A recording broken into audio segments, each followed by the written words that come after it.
The wheelchair rolled across the courthouse steps with deadly purpose. Victoria Matthews had climbed these stairs before, but never like this, never with security footage that would destroy the man who put her here, never with the truth that everyone said was impossible. 3 years ago, Derek Matthews was the perfect husband, charming, successful, devoted to his 7 months pregnant wife, the kind of man who brought flowers to the hospital and cried real tears when the doctor said she might never walk again. But security cameras don't lie the way people do. And what those cameras captured in that hallway, what Derek thought no one would ever see, was about to change everything. Some falls are accidents, some are attempted murder, and some women are stronger than the men who try to break them. This is the story of a woman who was pushed down the stairs by the man who promised to love her, who spent 2 years being told she was crazy while he played the hero, who discovered that the difference between victim and survivor isn't what happens to you, it's what you do next. You're about to hear how she made him pay, how she got her daughter back, and how she turned her greatest weakness into her most devastating weapon. But first, you need to know something. This story is going to make you angry. It's going to make you question everything you think you know about perfect marriages and tragic accidents. And it's going to stay with you long after it ends. So settle in, turn up the volume, and prepare to discover what happens when a woman decides she's done being silenced. Because Victoria Matthews is about to speak, and Derek Matthews is about to learn that some truths are worth waiting for. The courthouse steps had never seemed so steep, but then again, Victoria Matthews had never climbed them in a wheelchair before. The morning air carried the scent of rain and diesel fumes from the city buses. Tori adjusted her grip on the wheels, feeling the familiar burn in her shoulders. 3 years of physical therapy had made her arms strong, stronger than she had ever been when she could walk. "Mommy, why are we here?" Grace asked from beside her, clutching a worn stuffed elephant. "We're going to see a judge, sweetheart. Remember, I told you about this." Grace nodded solemnly, her dark curls bouncing. At 3 years old, she accepted most things with the matter-of-fact wisdom of a child who had never known her mother to walk. Tori reached for her phone, checked the time, locked the screen, unlocked it again. 3:30 in the afternoon. Checked once more before forcing herself to slip it into her purse. Old habits died hard, especially the ones born from anxiety. The courthouse doors opened above them. 2 figures emerged, and Tori's breath caught in her throat despite all her preparation. Derek Matthews walked out first, 32 years old and still handsome in that practiced way that had once made her heart race. His charcoal suit was expensive, new. His dark hair was shorter now, more professional. Behind him, Amber Sullivan descended the steps with practiced grace, her red heels clicking against the stone. They moved together like a unit, like a couple, like the couple they had always been, even when Tori had been too naive to see it. Derek noticed her first.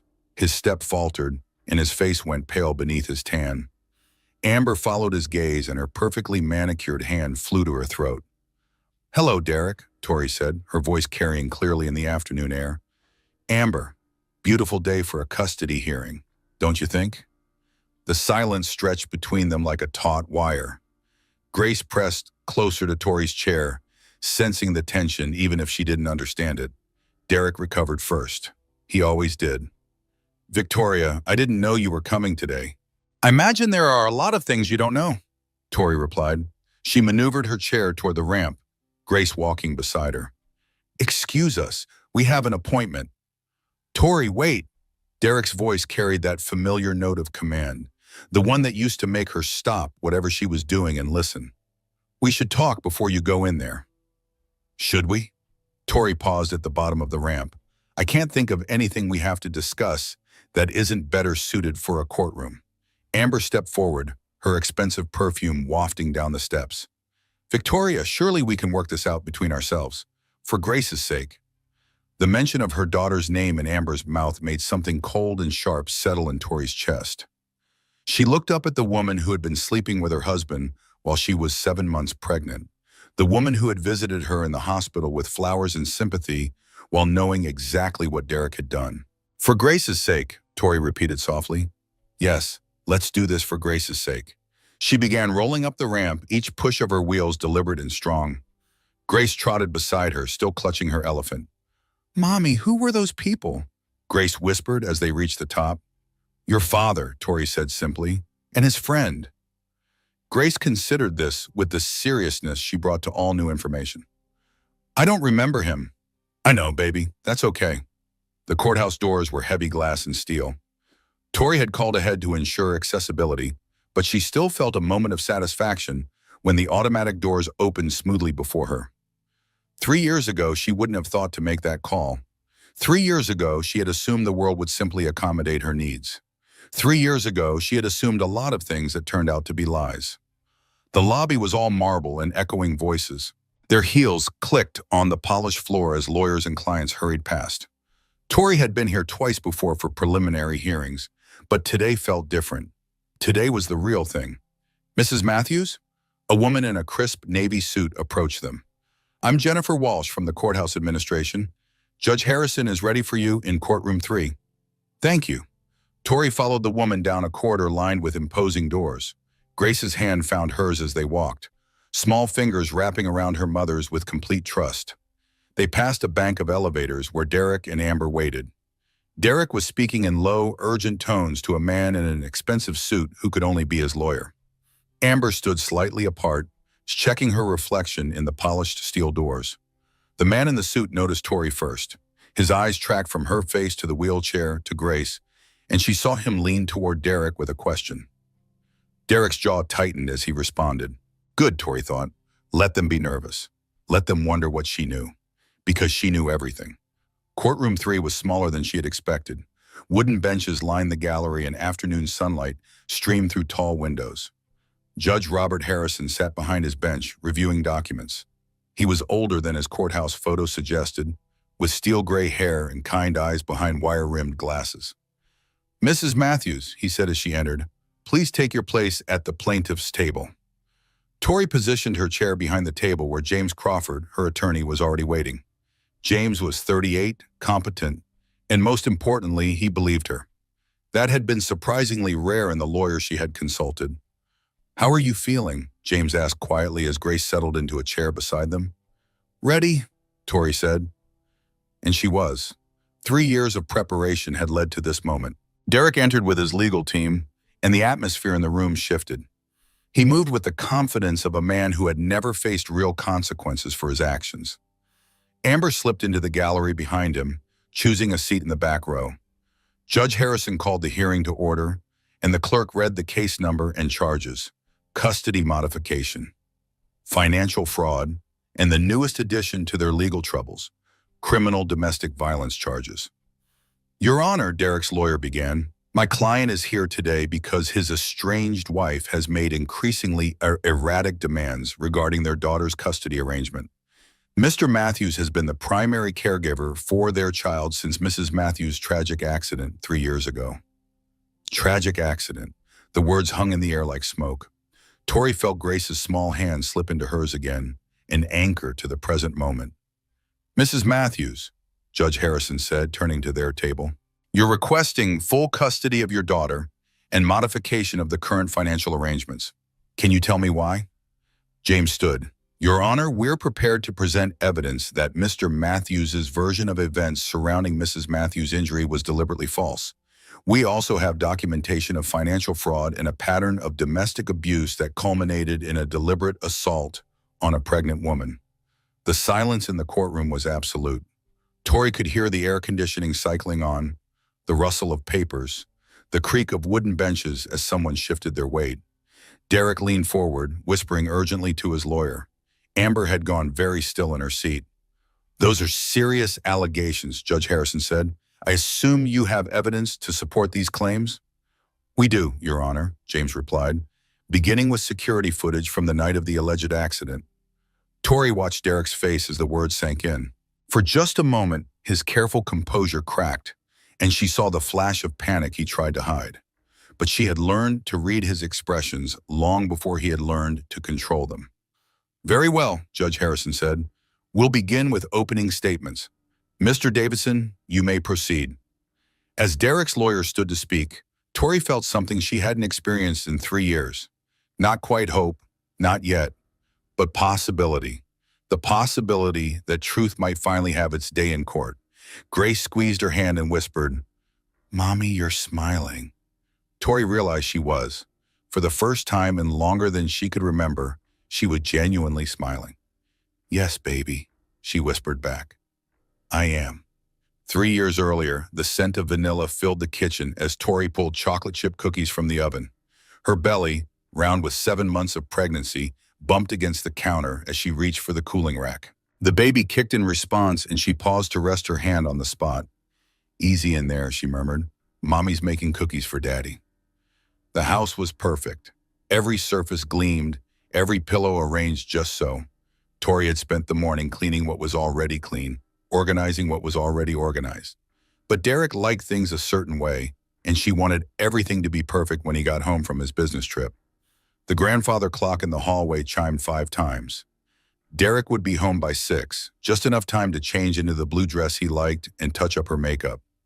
Tori climbed the stairs carefully, one hand on the railing and the other supporting her belly. The nursery door stood open, revealing the crib they had assembled together 2 months ago.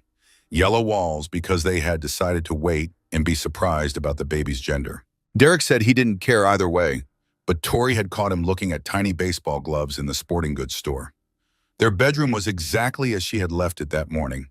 King-size bed made with hospital corners, Derek's cologne still faintly scenting the air from his morning routine 3 days ago. She moved to her dresser to get the blue dress and froze. There on her jewelry box lay a single gold earring. Tori picked it up with trembling fingers. It was expensive, clearly. A small diamond surrounded by what looked like real gold. Beautiful, feminine, and absolutely not hers. She turned the earring over in her palm, her mind racing. Derek had been gone for 3 days on a business conference in Chicago. The housekeeper came on Wednesdays, and this was Friday. No one else had been in their bedroom. Unless. "No," she said aloud to the empty room. "Don't be ridiculous." But even as she said it, she was moving to Derek's side of the bed, looking for signs of disturbance in the carefully made covers. She opened his nightstand drawer, though she wasn't sure what she was looking for. Everything appeared normal. His reading glasses, a book about real estate investment, charging cables for his devices. The baby kicked again, harder this time, and Tori pressed both hands to her belly. "It's okay," she whispered.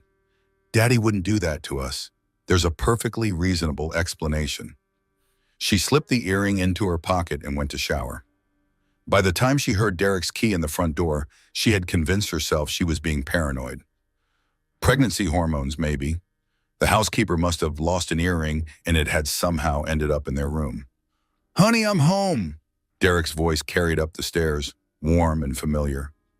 Tori made her way downstairs, still moving carefully. Derek stood in the foyer, his garment bag slung over his shoulder and his laptop case at his feet.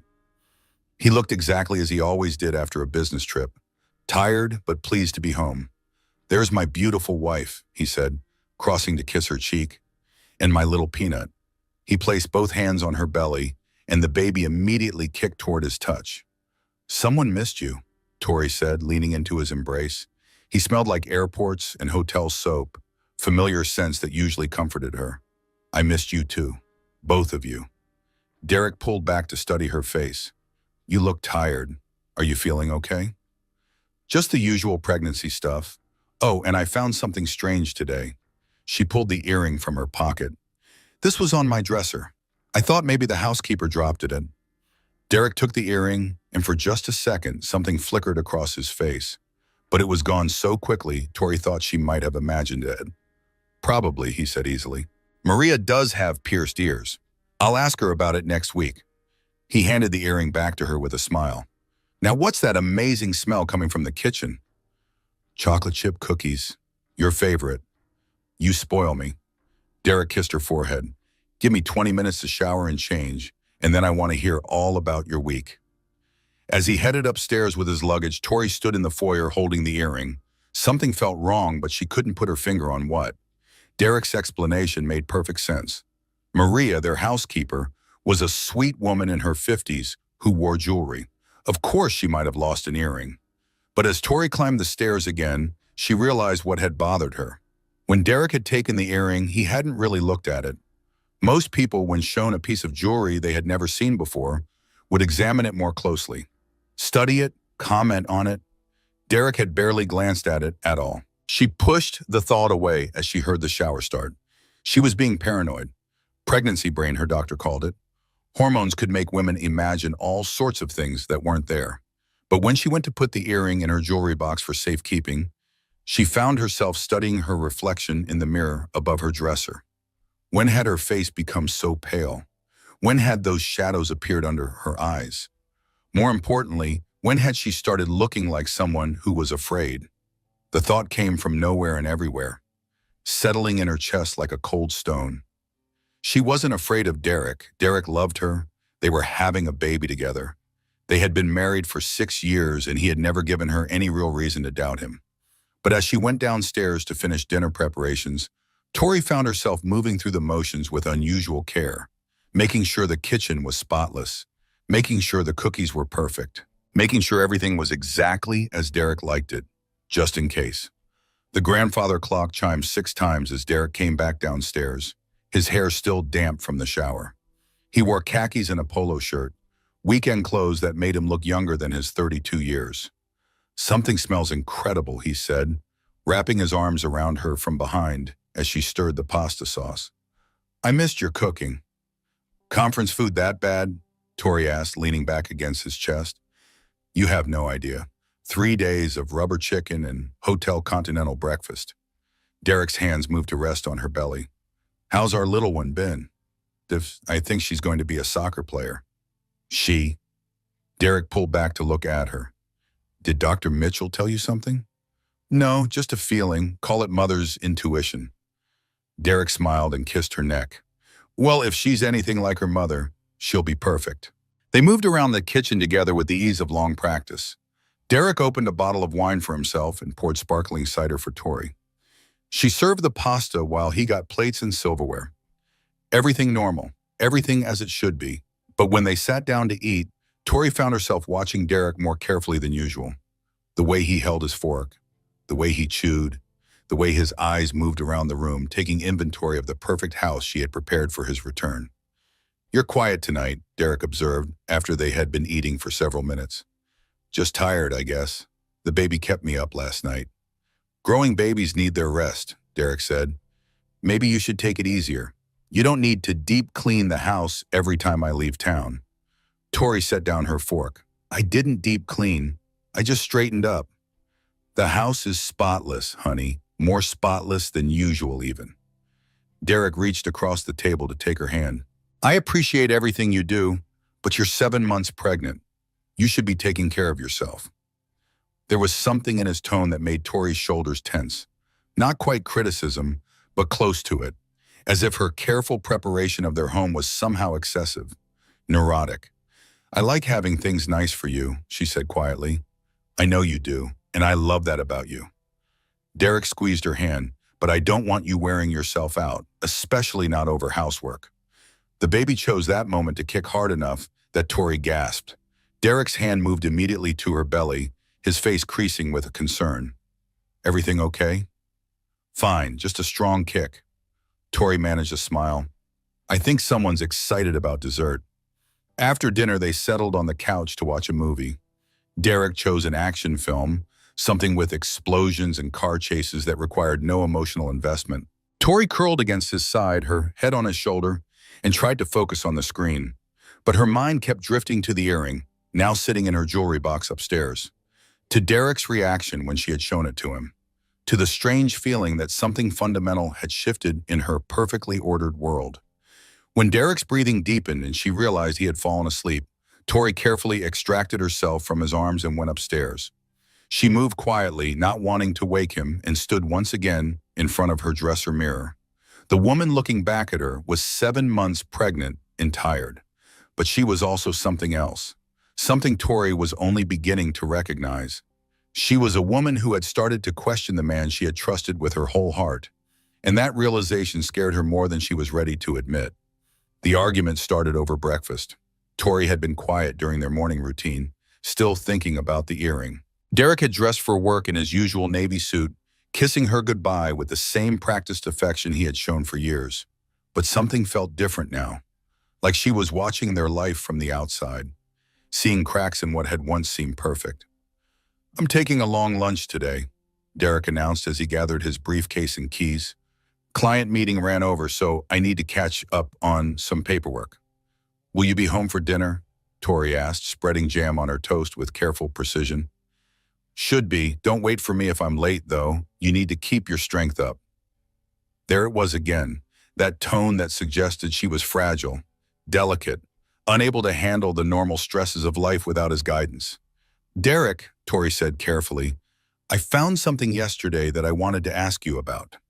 Derek paused in the doorway, his back to her. "The earring? I told you, it's probably Maria's." "I called Maria this morning." Derek turned around slowly. "You what?" "I called Maria to see if she lost an earring." Tori kept her voice steady, though her heart was racing.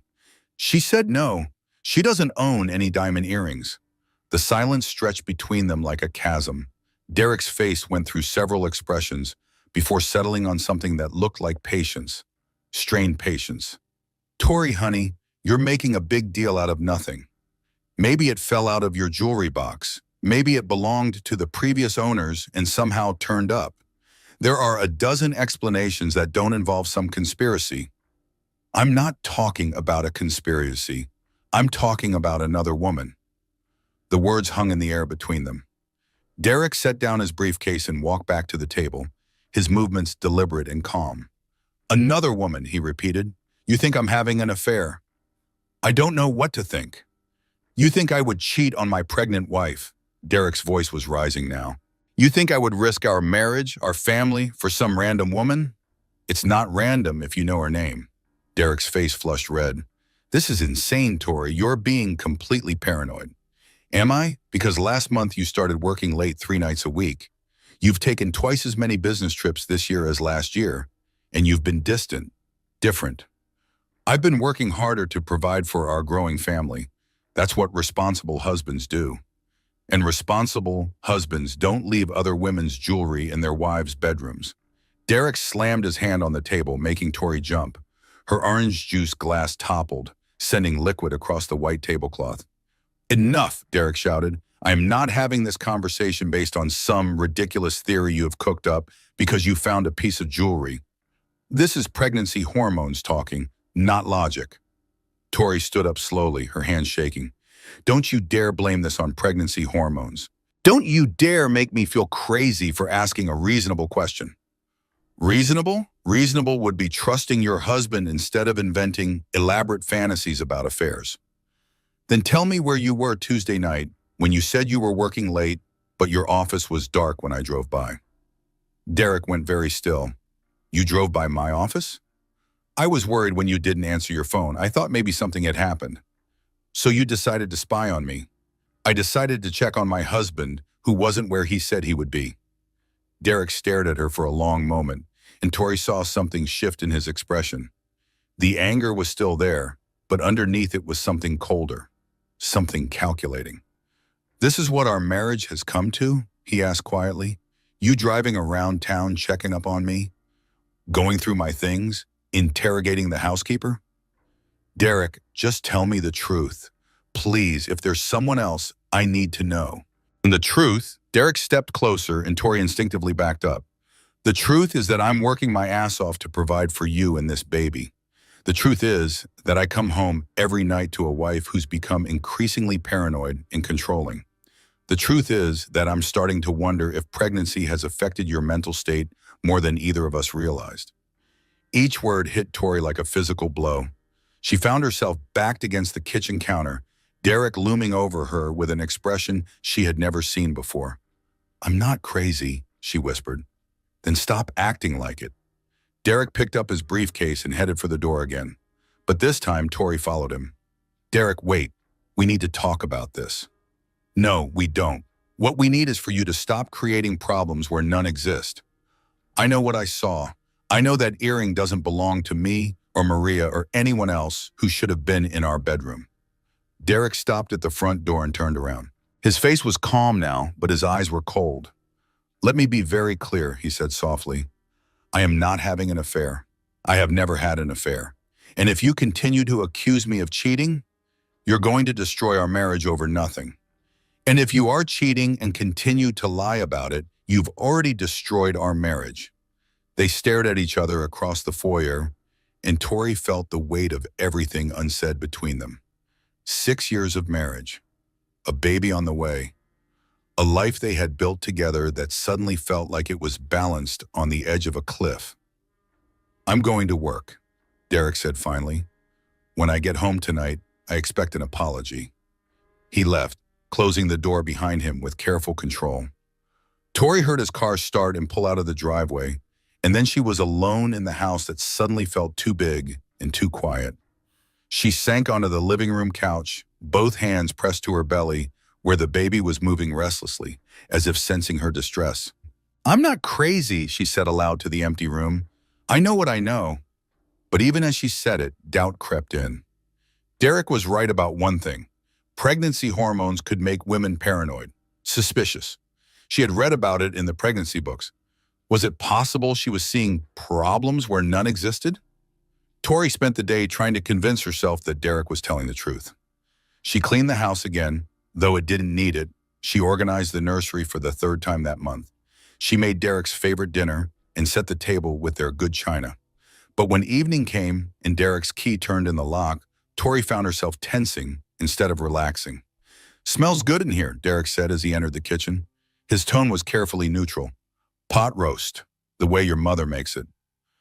"Thank you." Derek loosened his tie and sat down at the table. "Tori, about this morning."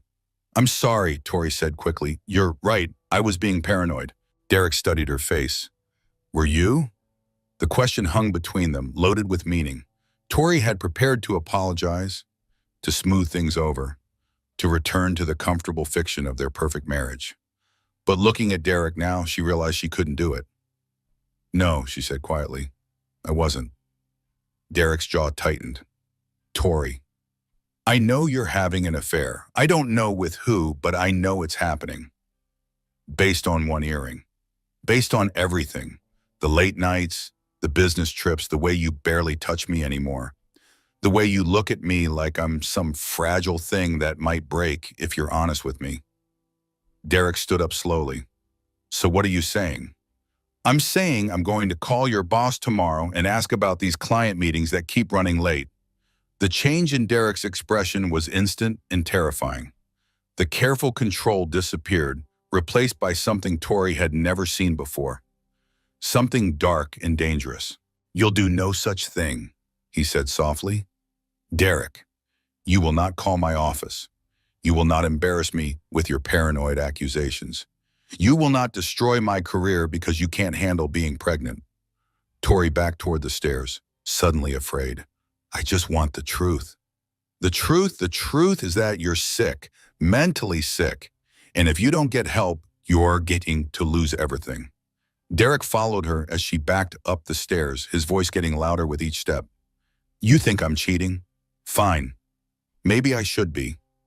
Maybe I should find someone who doesn't question my every move. Someone who trusts me. Someone who isn't completely insane." "Derek, stop." "Someone who appreciates what sheep he has instead of inventing problems." They had reached the top of the stairs now. Tori's back was against the railing, Derek standing too close, his face twisted with an anger she had never seen before. "Someone who isn't 7 months pregnant and completely out of her mind." "I'm not out of my mind." "Aren't you? Look at yourself, Tori. Look what you've become, paranoid, controlling, calling my office to check up on me like some crazy wife." "I haven't called your office yet." "But you're going to, aren't you? Tomorrow morning you're going to call and embarrass me, humiliate me, destroy everything I've worked for because you found one goddamn earring." Derek's hand shot out and grabbed her arm, not hard enough to bruise, but hard enough to frighten. "Derek, you're scaring me." "Good. Maybe fear will make you think twice before you ruin both our lives." "Let go of me." "Not until you promise me you won't make that call." Tori looked into Derek's eyes and saw a stranger. This wasn't the man she had married. This wasn't the father of her unborn child. This was someone she didn't recognize at all. "I can't promise that," she whispered. Derek's face went completely cold. "Then you've made your choice. What happened next seemed to occur in slow motion. Derek's hand moved from her arm to her shoulder. A slight push, barely more than a nudge. But Tori was 7 months pregnant and off balance. Her foot caught on the top step. Her hands flew out, grasping for the railing, for Derek, for anything to stop her fall. She found nothing but air. The stairs rushed up to meet her as she tumbled backward. Pain exploded through her body as she hit each step. The baby. Oh God, the baby. She came to rest at the bottom of the stairs, her body twisted at an unnatural angle. Above her, Derek stood, frozen at the top, his face white with shock. "Tori!" he shouted, suddenly moving. "Oh my God, Tori!" But as Derek rushed down the stairs toward her, as the pain overwhelmed her senses and darkness crept in at the edges of her vision, Tori held on to one clear thought. I'm not crazy. I know what I saw in his eyes. Derek had pushed her, deliberately. And now she was lying at the bottom of the stairs, 7 months pregnant, unable to feel her legs. The last thing she heard before unconsciousness took her was Derek on the phone with 911, his voice breaking with what sounded like genuine grief. "My wife fell down the stairs. She's pregnant. Please hurry. There's so much blood." Tori woke up to the sound of machines beeping and the antiseptic smell of hospital air. Her first thought was for the baby. Her hand moved instinctively to her belly, but instead of the familiar round hardness, she found only emptiness beneath loose skin. Panic flooded her system. "The baby," she gasped, trying to sit up. "Where's my baby?" "Mrs. Matthews, please lie still." A nurse appeared at her side, gentle hands pressing her back against the pillows. "Your daughter is fine. She's in the NICU, but she's stable." "Daughter?" Tears filled Tori's eyes. "I have a daughter?" "You do, born at 32 weeks, but she's a fighter. 4 pounds, 3 ounces. The doctors are very optimistic." Tori tried to sit up again and felt a strange disconnection from the lower half of her body. She looked down and saw her legs lying still beneath the white hospital blanket. No sensation. No movement. "My legs," she whispered. The nurse's expression grew somber. "Dr. Mitchell will be in shortly to discuss your injuries, but Mrs. Matthews, your husband has been here around the clock. He's with the baby right now." Derek, the memory of their argument, of his hands on her shoulders, of the deliberate push, came flooding back. Tori's chest tightened with fear. "I need to see my daughter," she said urgently. "Please." "Of course, let me get Dr. Mitchell first, and then we'll arrange for you to visit the NICU." Dr. Sarah Mitchell entered the room 20 minutes later, her face grave but kind. She was a woman in her mid-40s with salt and pepper hair and steady hands that had delivered Tori through 2 miscarriages before this pregnancy. "Tori, I'm so glad to see you awake. You've been unconscious for 2 days." 2 days? Tori's voice came out as a croak. "The baby. Grace is doing wonderfully. That's what your husband named her. She's breathing on her own and gaining weight. You did good, Mama. You kept her safe as long as you could." "My legs. I can't feel my legs." Dr. Mitchell pulled up a chair beside the bed. "You suffered a severe spinal injury in your fall. There's swelling around your T12 vertebra that's affecting nerve function. We won't know the full extent of the damage until the swelling goes down, but I want you to prepare yourself for the possibility that the paralysis might be permanent." The words hit Tori like physical blows. Paralysis, permanent, fall. "It wasn't a fall," she thought, she said quietly. Dr. Mitchell frowned. "I'm sorry? It wasn't an accident. Derek pushed me." The silence in the room was absolute. Dr. Mitchell exchanged a glance with the nurse, and Tori saw something pass between them. Concern, but not surprise. "Tori," Dr. Mitchell said carefully, "you suffered a significant head injury along with your spinal trauma. It's not uncommon for patients to have confused memories about traumatic events." "I'm not confused. Derek and I were arguing about his affair. He pushed me down the stairs when I threatened to call his office." "Mrs. Matthews," the nurse said gently, "your husband has been beside himself with grief and worry. He hasn't left the hospital except to go home and shower. He's been talking to Grace in the ICU for hours every day." "Of course he has, because he needs to look like the devoted husband whose wife had a tragic accident." Dr. Mitchell leaned forward. "Tori, I need you to listen to me very carefully. Traumatic brain injuries can cause false memories. They can make patients believe things happened that didn't actually occur. Combined with the stress of premature labor and major surgery, it's entirely possible that your mind has created an explanation for events that you don't clearly remember. I remember everything clearly. The earring I found in our bedroom, Derek's lies about working late, the argument at dinner, his hands on my shoulders at the top of the stairs. "What earring?" Dr. Mitchell asked. Tori started to explain, but even as she spoke, she could see the skepticism in their faces. A single earring, a few late nights, an argument between spouses. It sounded paranoid even to her own ears. "I want to see my daughter," Tori said finally. "Please." They transferred her to a wheelchair for the journey to the NICU. Tori had never been in a wheelchair before, and the experience was disorienting. Everything looked different from this angle. People looked down at her instead of meeting her eyes. She felt invisible and hypervisible at the same time. Grace was tiny, impossibly, heartbreakingly tiny. She lay in a clear plastic incubator, connected to monitors and feeding tubes, but her little chest rose and fell with steady determination. Dark hair like Derek's, delicate fingers that moved restlessly even in sleep. "She's beautiful," Tori whispered, pressing her hands against the incubator's clear walls. "She is," said a familiar voice behind her. Tori turned to find Derek standing in the doorway of the NICU room. He looked terrible, unshaven, his clothes wrinkled, his eyes red with exhaustion. But when he saw Tori awake and alert, his face transformed with what looked like genuine relief. "Thank God," he said, crossing to her chair. "Tori, I was so scared. When you fell, when you pushed me." Derek stopped moving. The relief on his face was replaced by shock, then hurt, then something that might have been fear. "Tori, honey, I would never hurt you. You fell. You lost your balance at the top of the stairs. We were arguing. You grabbed my arm. You pushed me. We were talking about your concerns regarding my work schedule. You got upset and backed toward the stairs. I tried to steady you, but you pulled away and lost your footing." Derek's version sounded so reasonable, so plausible. A pregnant woman, emotional and off balance, stepping backward too quickly. That's not what happened. "Sweetheart," Dr. Mitchell explained about head injuries and memory confusion. "It's perfectly normal for you to have mixed up recollections about the accident." Derek moved closer to her wheelchair, and Tori instinctively backed away from him. The motion made him freeze. "You're afraid of me," he said softly. "Yes. Tori, I love you. I love you and Grace more than my own life. I would never, ever hurt either of you." There were tears in Derek's eyes now, real tears that tracked down his unshaven cheeks. If Tori hadn't seen that flash of cold calculation in his expression before he pushed her, she might have believed him. "The earring," she said. "Whose earring was it?" Derek sighed deeply. "I don't know, but I promise you I have never been unfaithful to you. Not once in all our years together." "Then take a polygraph test."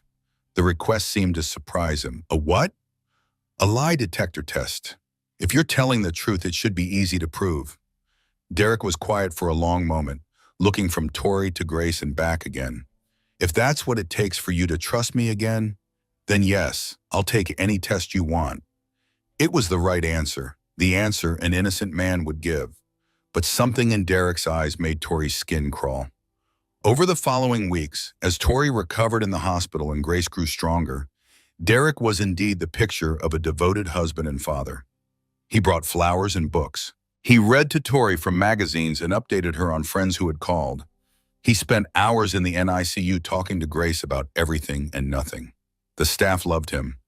Nurses would comment on what a wonderful man he was, how lucky Tori was to have someone so supportive during such a difficult time. Even Dr. Mitchell seemed charmed by his dedication. But Tori noticed things others missed. The way Derek controlled every conversation with the medical staff, positioning himself as a spokesperson for their family. The way he framed Tori's accusations as symptoms of her injuries rather than legitimate concerns. The way he gradually took over all decision-making regarding their daughter's care.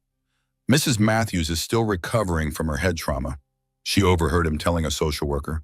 "She's been having some confusion and false memories. I'm trying to be patient, but it's difficult when she's accusing me of things that never happened. When Tori was finally discharged 6 weeks later, she went home to a house that had been subtly transformed. Ramps had been installed. The furniture had been rearranged to accommodate her wheelchair. Derek had hired a full-time nurse to help with her care and graces. "I want to take care of my own daughter," Tori told Derek on their first night home. "Of course you do, but Dr. Mitchell thinks it's important for you to focus on your own recovery right now. Nancy is just here to help until you're stronger." Nancy was a kind woman in her 60s who treated Tori with gentle condescension. She took over the night feedings, the diaper changes, the daily care that new mothers usually cherished. When Tori protested, Nancy would smile sympathetically and say, "Doctor's orders, dear. You need your rest." Tori soon realized that Derek had created a perfect prison. She was surrounded by people who thought they were helping her, but who were actually isolating her from her own daughter. Every decision about Grace's care went through Derek. Every conversation with doctors or therapists was filtered through his interpretation of her condition. When she tried to call her sister in California, Derek gently took the phone from her hands. "Let's wait until you're feeling more like yourself," he said. "Jennifer will just worry, and there's nothing she can do from so far away." When she asked to see friends, Derek suggested they wait until she was more stable emotionally. When she wanted to research spinal injury rehabilitation, Derek removed her laptop. "The internet will just fill your head with worst-case scenarios," he explained. "Let's focus on what the doctors are telling us." Slowly, systematically, Derek cut Tori off from every resource and relationship that might have helped her. And he did it all with such apparent love and concern that anyone watching would have seen a devoted husband protecting his fragile wife. But late at night, when the nurse had gone home and Grace was sleeping, Derek would sit beside Tori's bed and talk to her in a voice she had never heard before. Soft and reasonable, but with an undertone that made her blood run cold. "I need you to understand something," he said one night about 3 months after the accident. "What happened on those stairs was your fault. You pushed me too far with your accusations and paranoia. You forced me to protect myself and my career. You pushed me. I defended myself against a mentally unstable woman who was threatening to destroy my reputation. And if you ever try to make those accusations public, I'll have you committed to a psychiatric facility faster than you can imagine." Derek leaned closer, his breath warm against her ear. "Who's going to believe you, Tori? A woman with brain damage who can't even remember simple conversations?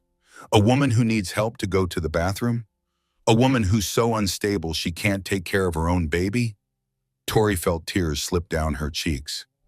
"People will believe me." "No, they won't, because I'm the one they trust. I'm the one who's been by your side through this whole tragedy. I'm the hero in this story, and you're the victim whose mind was broken along with her spine." Derek kissed her forehead with what anyone watching would have interpreted as tenderness. "Sweet dreams, darling. Tomorrow Nancy's going to start helping Grace transition to a toddler bed. She's growing up so fast." As Derek left the room, Tori stared at the ceiling and finally understood the full scope of what he had done. He hadn't just stolen her ability to walk. He had stolen her credibility, her autonomy, her connection to her own child. But he had made one crucial mistake. He had underestimated her capacity to survive. And now, lying in the darkness of what had once been their shared bedroom, Tori began to plan. Physical therapy started 6 months after the accident. 3 times a week, Derek would drive Tori to the rehabilitation center where she worked with a team of specialists who spoke in gentle, encouraging voices about adaptation and acceptance. "The goal isn't necessarily to walk again," explained Dr. James Phillips, the lead physical therapist. "The goal is to maximize your independence and quality of life within your current physical limitations." Tori nodded and smiled and did the exercises they prescribed. But what they didn't know was that she had been doing her own exercises late at night in her bedroom, pushing her body far beyond what Derek or the medical team thought she was capable of. The sensation in her legs was slowly returning. Not enough to walk, but enough to feel pins and needles, enough to sometimes shift her weight in the wheelchair without conscious thought. She kept this progress to herself, instinctively understanding that any hope or improvement would become another tool for Derek to manipulate. It was during her 8th week of physical therapy that she met Patricia Coleman. Pat was 54 years old, built like a former athlete, with steel gray hair and no patience for self-pity. She had been assigned to Tori's case when Dr. Phillips was promoted to department head, and her approach was completely different from the gentle encouragement Tori had grown accustomed to. Mrs. Matthews, Pat said during their first session, "I've reviewed your case file and I have some questions." Tori tensed, expecting more inquiries about her mental state or her memory problems. "Your injury pattern doesn't match the typical presentation for someone who fell backward downstairs," Pat continued matter-of-factly. "The damage to your T12 vertebra suggests a more direct impact, like you were pushed or thrown rather than simply falling." For the first time in months, someone was questioning the official narrative of her accident. Tori felt tears spring to her eyes. "No one believes me when I say that," she whispered. Pat studied her carefully. "When you say what exactly?" Tori looked around the physical therapy room, making sure they were alone. Derek usually waited in the lobby during her sessions, but she had learned to be cautious about everything. "When I say my husband pushed me." Pat's expression didn't change. She simply nodded and made a note in Tori's file. "Tell me about the morning of your accident," Pat said. So Tori did. For the first time since waking up in the hospital, she told someone the complete truth. The earring, the lies about working late, the argument that escalated into violence. Derek's hands on her shoulders and the deliberate push that sent her tumbling down the stairs. Pat listened without interrupting, without offering explanations about head injuries or false memories. When Tori finished, Pat was quiet for a long moment. "Mrs. Matthews, can I ask you something personal?" Tori nodded. "During your marriage, did your husband ever try to control other aspects of your life, your friendships, your activities, your access to money or information?" The question opened a floodgate of recognition. Derek's gradual isolation of her from friends, his insistence on managing all their finances, his habit of answering for her in social situations, patterns she had dismissed as protectiveness or simply his personality. "Yes," Tori admitted, "but I thought that was normal. He was just looking out for me. And since your accident, has he increased that control?" Tori thought about Nancy, the nurse who managed Grace's care, about Derek screening her phone calls and visitors, about the way he spoke for her in medical appointments. "Yes, he says it's because I'm not well enough to make decisions for myself." Pat leaned back in her chair. "Mrs. Matthews, I'm going to tell you something that might be difficult to hear. In my 25 years as a physical therapist, I've worked with dozens of women whose injuries were the result of domestic violence. Your injury pattern, your husband's behavior, and your description of events all fit a very familiar profile. But everyone loves Derek. The hospital staff, our friends, even my own doctor. They all think he's wonderful. Abusers are often very charming to outsiders. That's how they maintain their credibility while destroying their victims' ability to seek help." Pat reached into her desk drawer and pulled out a business card. "This is the number for a domestic violence hotline. They have counselors who specialize in helping women whose abusers have isolated them through illness or injury." Tori stared at the card, domestic violence. The term felt foreign when applied to her own life. Derek had never hit her before the stairs. He had never raised his voice in public. He brought her flowers and told everyone who would listen how much he loved her. "I don't know if I can prove what happened," and Tori said. "You don't have to prove anything right now. You just have to start thinking about what you want your life to look like going forward." That afternoon, when Derek picked her up from physical therapy, Tori sat in the passenger seat of their car and studied his profile as he drove. Handsome, successful, charming. The perfect husband to anyone looking from the outside. "How did it go today?" Derek asked, his voice warm with apparent concern. "Fine, the new therapist seems nice." "Good. Dr. Phillips was excellent, but change can be healthy." "What's her name?" "Patricia Coleman." Derek nodded, filing the information away like he did everything else about Tori's life. "I'll make sure to introduce myself next week. It's important that your care team knows they can contact me with any concerns." There it was again. The assumption that Derek, not Tori, was in charge of her medical care. The systematic positioning of himself as the responsible party while she was treated as an incompetent patient. That evening, after Nancy had put Grace to bed and Derek had gone upstairs to work in his home office, Tori sat alone in the living room that had been rearranged to accommodate her wheelchair. She looked at Patricia Coleman's business card and made a decision that felt both terrifying and liberating. She was going to call that domestic violence hotline. But first, she needed access to a phone that Derek couldn't monitor. Tori had noticed that Nancy sometimes forgot her cell phone in the kitchen when she left for the evening. 3 days later, her patience was rewarded. Nancy's phone sat on the counter, forgotten beside her car keys. Tori waited until Derek was in the shower, then wheeled herself to the kitchen as quietly as possible. Her hands shook as she dialed the number from Patricia's card.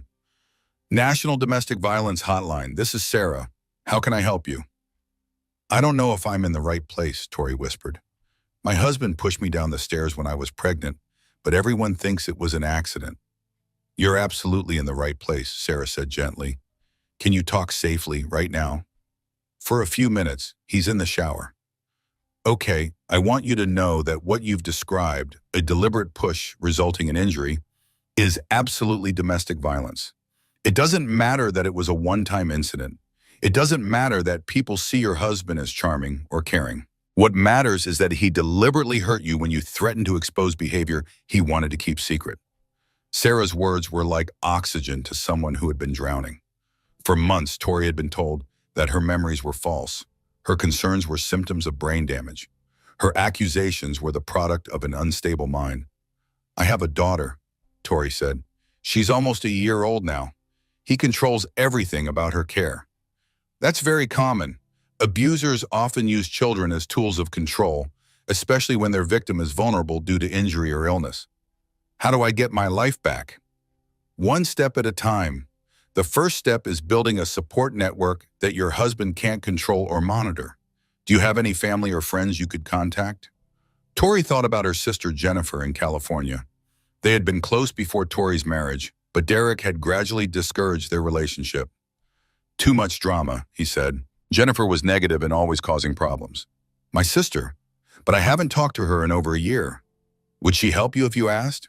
Yes, I think so. Good. The second step is documenting everything. Every conversation where your husband tries to control your decisions, every time he speaks for you in medical appointments, every instance where he prevents you from accessing your own child. Tori heard footsteps on the stairs above. Derek's shower was over. I have to go, she whispered. Wait, I'm going to give you a code word. If you need to call back but can't speak freely, just say billing question and I'll know you're in danger. Can you remember that? Billing question, yes. You're going to get through this. You're stronger than you know. Tori ended the call and deleted it from Nancy's phone history just as Derek appeared in the kitchen doorway. What are you doing? He asked. Nancy left her phone. I was going to take it upstairs to her. Derek's eyes moved from Tori to the phone and back again. For a moment, Tori thought he might check the call log, but then he smiled and took the phone from her hands. I'll handle it. You shouldn't be straining yourself reaching for things. As Derek headed upstairs with Nancy's phone, Tori sat in her wheelchair and felt something she hadn't experienced in almost a year, hope. For the first time since her fall, she had spoken to someone who believed her. Someone who understood that Derek's charming exterior masked something darker. Someone who knew that recovery wasn't just about learning to live with physical limitations. It was about reclaiming her own voice and her own choices. That night, she began keeping a mental record of everything Derek did to control her life. Every decision he made without consulting her. Every time he positioned himself as the authority on her own condition. Every instance where he came between her and grace. And slowly, carefully, she began to plan her escape from the perfect prison Derek had built around her. The first step would be reconnecting with her sister. The second would be finding a way to document Derek's true behavior. The third would be getting Grace away from him before he had a chance to destroy their daughter the way he had tried to destroy her. As Tori lay in bed that night, listening to Derek's even breathing beside her, she thought about Patricia Coleman's words. Your injury pattern doesn't match someone who simply fell.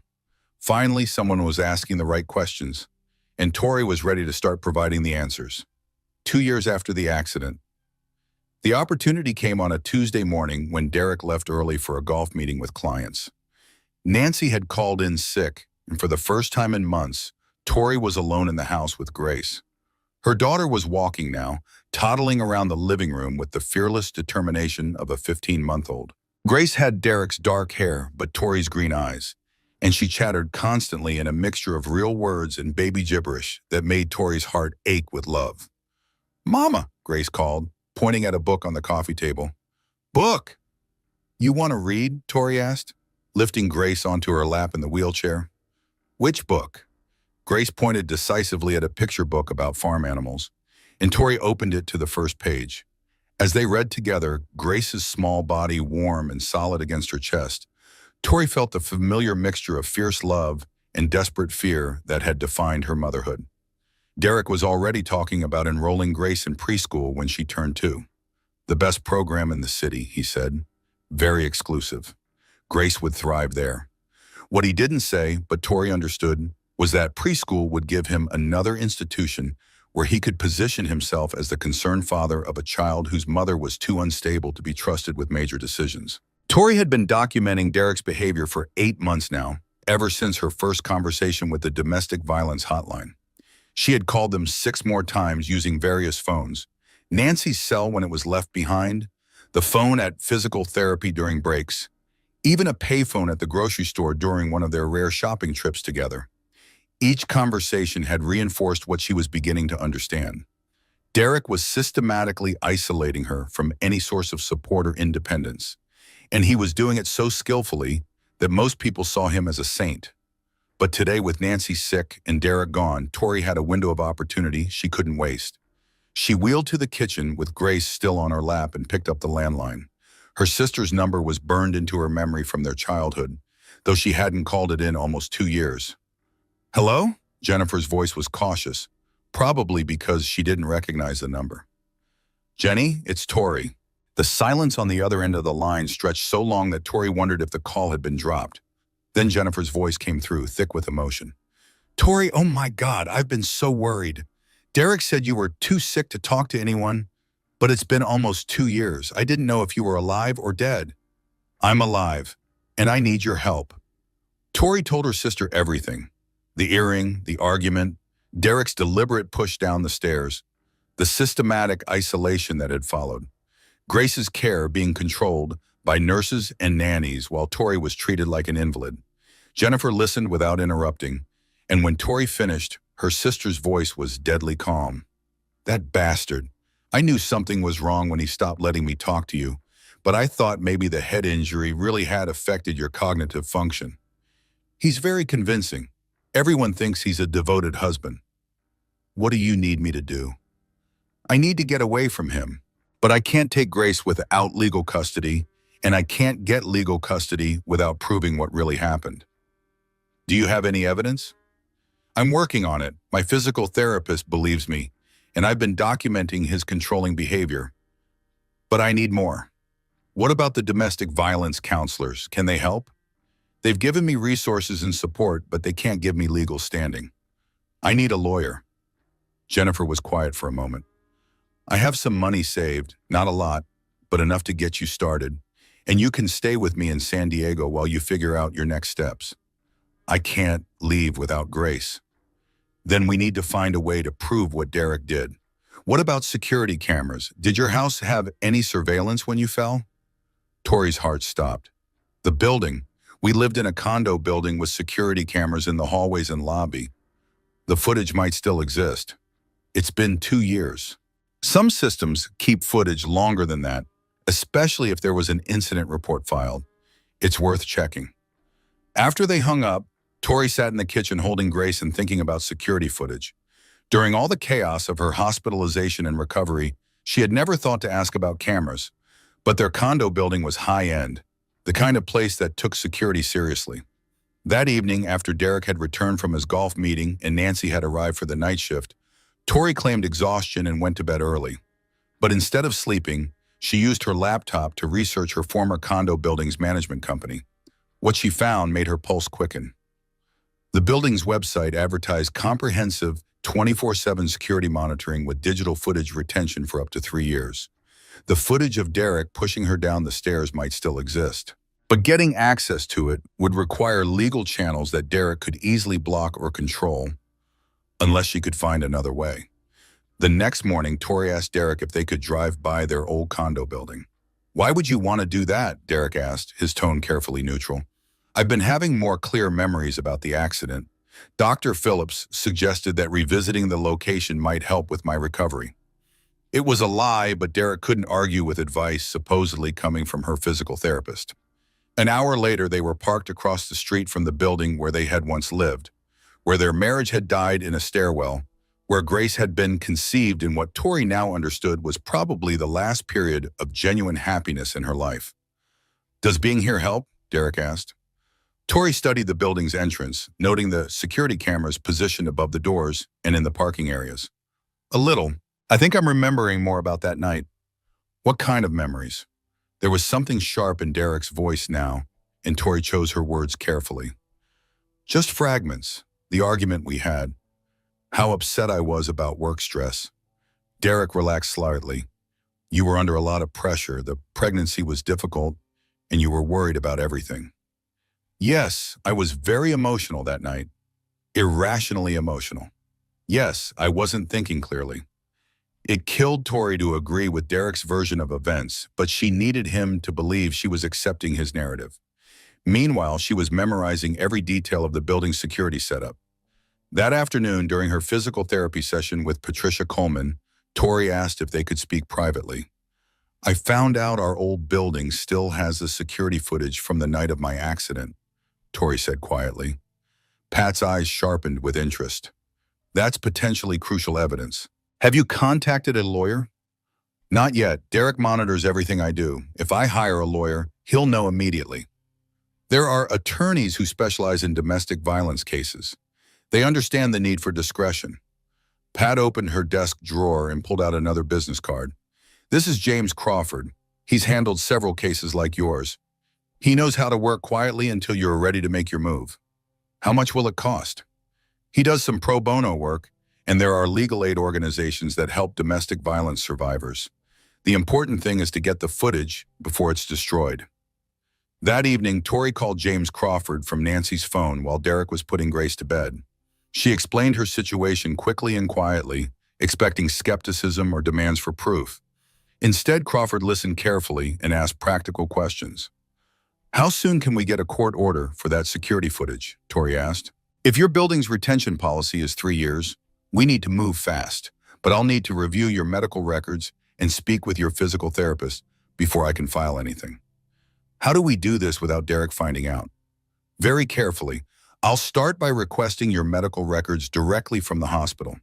Those are your records, and you have every right to review them. I'll also need you to document every instance of controlling behavior you can remember. I've been keeping a mental record. Start writing it down. Dates, times, witnesses if possible. The more detailed documentation we have, the stronger our case will be. 3 days later, Crawford called Tori back on Nancy's phone. I've reviewed your medical records, and he said your physical therapist was right. Your injury pattern is consistent with a direct impact, not a backward fall. I've also found some interesting notes from the emergency room physician who treated you. What kind of notes? Questions about whether your injuries matched your husband's description of the accident. The ER doctor was suspicious enough to recommend a social worker interview, but Derek declined on your behalf while you were unconscious. Tori felt sick. Even in the hospital, people had seen warning signs.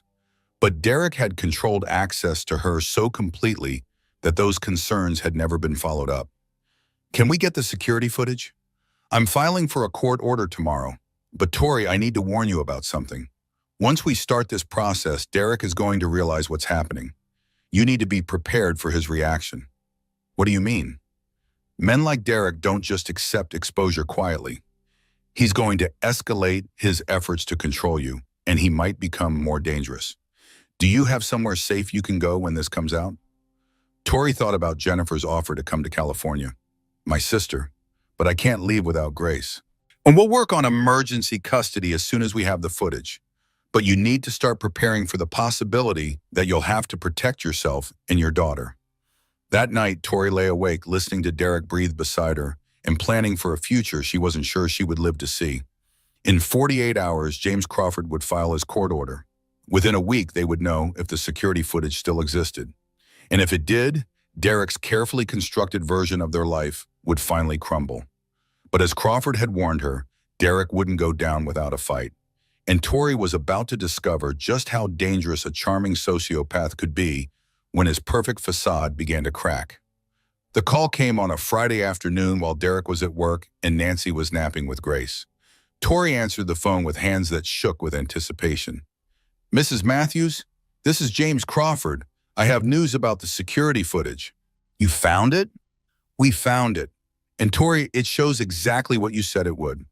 The footage clearly shows Derek pushing you down those stairs. There's no question about what happened."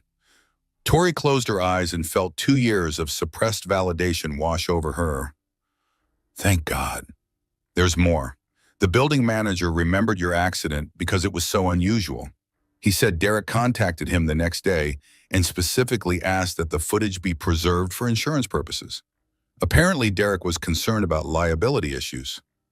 He wanted the footage preserved? It suggests Derek was confident that what the cameras captured would support his version of events. He either forgot about the hallway camera that caught the actual push, or he didn't realize it had a clear angle of the stairwell. What happens now? Now we move quickly.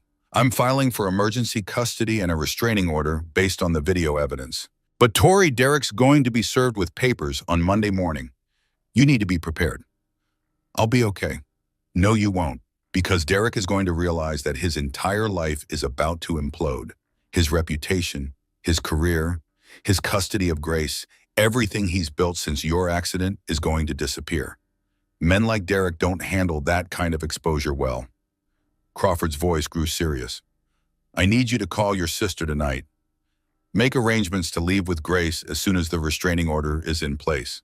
And Tori, don't be alone with Derek after Monday morning, not for any reason." That weekend passed with agonizing normalcy. Derek was attentive and charming, bringing Tori coffee in bed and playing with Grace in the backyard.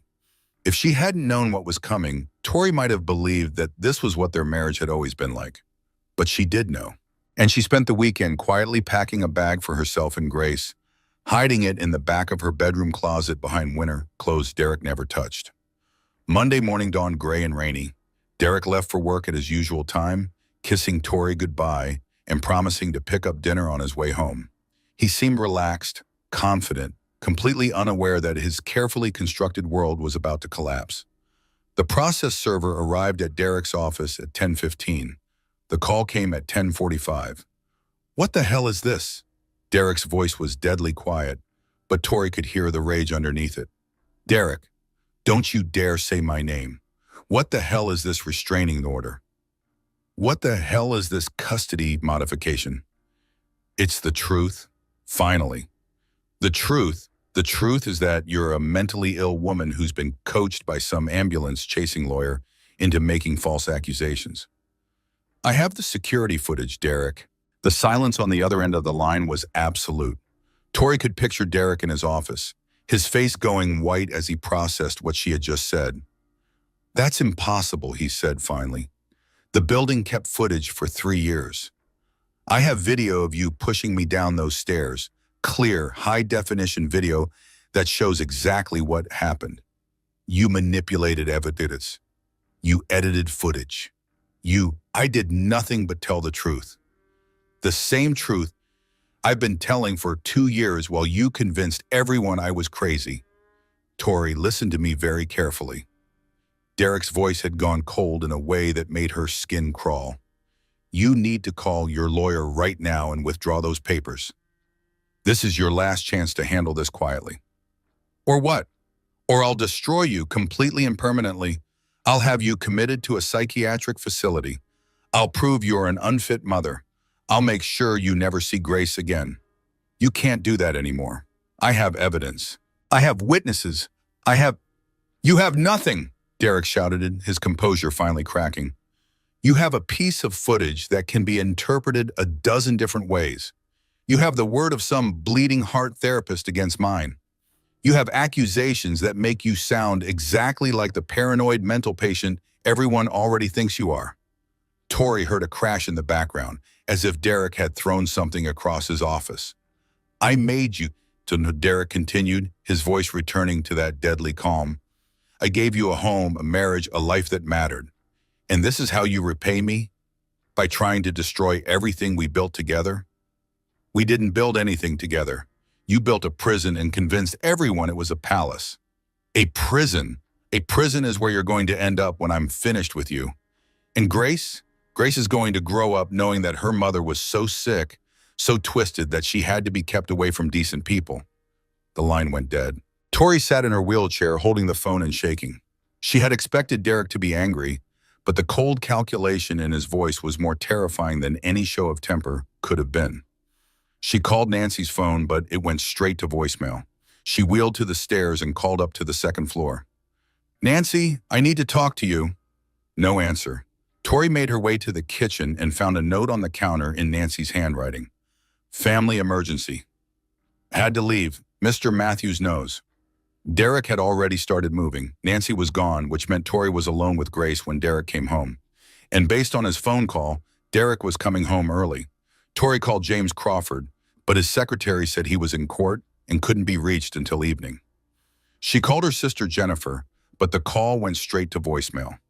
For the first time in 2 years, Tori was completely on her own. She wheeled to the living room where Grace was playing with blocks, building wobbly towers and knocking them down with delighted laughter.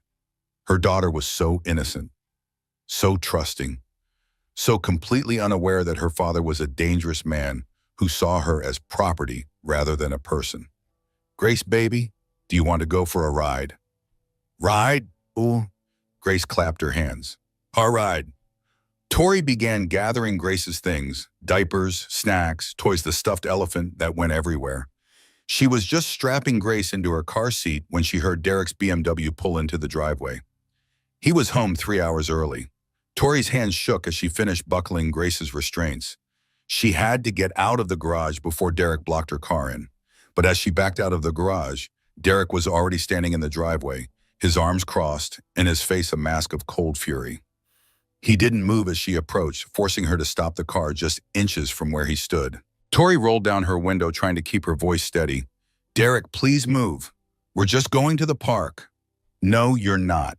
Derek walked to the driver's side door. "You're going to turn off this car and come inside so we can discuss this situation like adults." "I don't want to discuss anything right now." "I don't care what you want." Derek's hand was on the door handle now. "Grace needs her nap, and you need to understand what's going to happen if you continue down this path." In the back seat, Grace began to fuss, sensing the tension between her parents. "Mama? Park?" "We'll go to the park later, sweetheart," Tori said, but she could hear the fear in her own voice. Derek opened the car door before Tori could stop him. "Get out." "Derek, get out of the car, Tori, now." There was something in Derek's voice that made Tori's survival instinct scream. She looked at her husband standing in their driveway in his expensive suit, and she saw a stranger, someone who was capable of anything. "I'm not getting out of this car." Derek's hand shot out and grabbed her wrist. "Yes, you are." The pain was immediate and intense. Derek's grip was cutting off circulation to her fingers, and when she tried to pull away, his hold only tightened. "Derek, you're hurting me. I'm getting your attention. There's a difference, V." "Mama hurt?" Grace's voice was small and frightened from the back seat. Derek immediately released Tori's wrist and turned to smile at Grace. The transformation was instant and terrifying, from cold rage to loving father in the space of a heartbeat. "Hi, Princess. Daddy's home early today. Isn't that exciting?" Grace clapped her hands, momentarily forgetting the tension she had sensed. "Daddy!"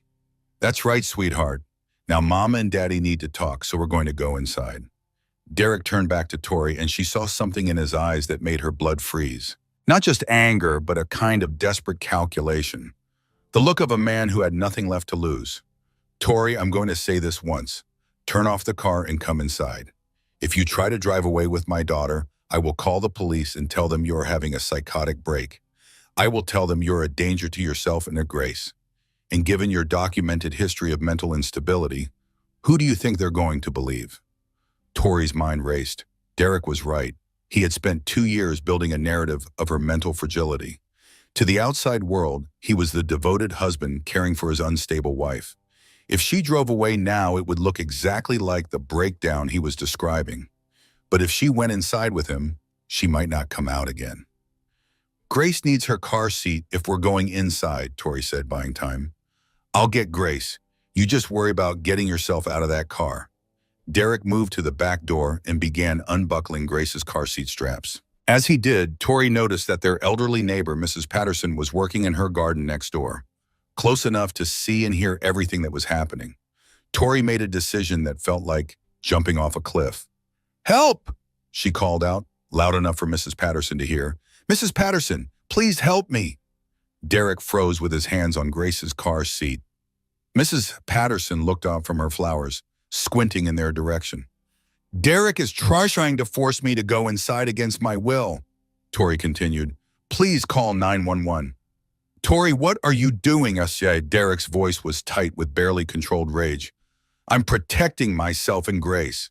Mrs. Patterson was walking toward their driveway now, her face creased with concern. She was 83 years old and moved slowly, but her voice was strong when she called out, "Is everything all right over there?" "No," Tori called back. "Everything is not all right." Derek's face had gone white. He was trapped between his need to control the situation and his awareness that they now had a witness. The charming mask he wore in public was at war with the rage Tori had seen in private. "Mrs. Patterson," Derek said, forcing his voice into its usual warm tones. "Thank you for your concern, but this is just a small disagreement between my wife and me. Tori's been under a lot of stress lately, and she's not thinking clearly." "That's not true," Tori said firmly. "Derek has been served with a restraining order today. I have video evidence that he pushed me down the stairs 2 years ago. He's trying to prevent me from leaving with our daughter." Mrs. Patterson's eyes widened. She might be elderly, but she wasn't naive. "Young man, if there's a restraining order, then you need to step away from that car." "Mrs. Patterson, my wife has had some mental health challenges since her accident. Sometimes she becomes confused and makes accusations that aren't based in reality." But even as Derek spoke, Tori could see him calculating. Mrs. Patterson was a witness now.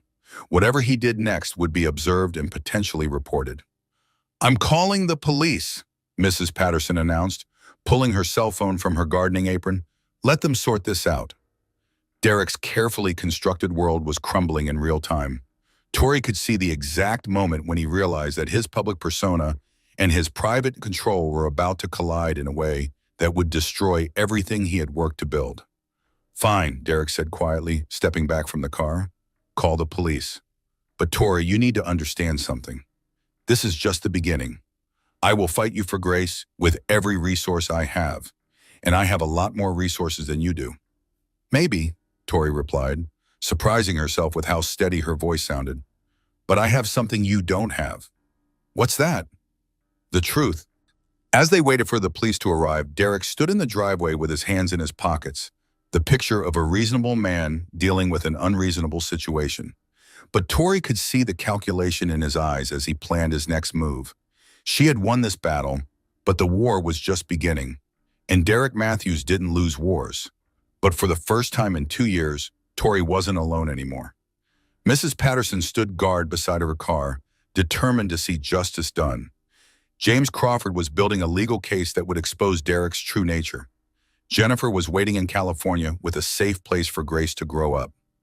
Most importantly, Tori finally had her voice back, and she was going to use it. The police arrived within minutes, their squad car pulling into the driveway with lights flashing but no siren. Tori watched through her rear-view mirror as 2 officers approached, a young woman with kind eyes and an older man who looked like he'd seen everything. Derek immediately walked toward them with his hand extended, his posture open and friendly. Even in crisis, his instinct was to establish himself as the reasonable authority figure. "Officers, thank you for coming. I'm Derek Matthews. This is my home, and I'm afraid my wife is having some kind of episode." "Sir, we'd like to speak with everyone involved," the female officer said. Her nameplate read, "Officer Chen." "Can you step back, please?" Tori felt a moment of gratitude that Officer Chen wasn't immediately deferring to Derek's version of events. She rolled down her window as the officers approached her car. "Ma'am, are you Victoria Matthews?" "Yes, and this is my daughter, Grace." Tori gestured to the back seat where Grace was starting to fuss in her car seat. Can you tell us what's happening here? My husband was served with a restraining order this morning.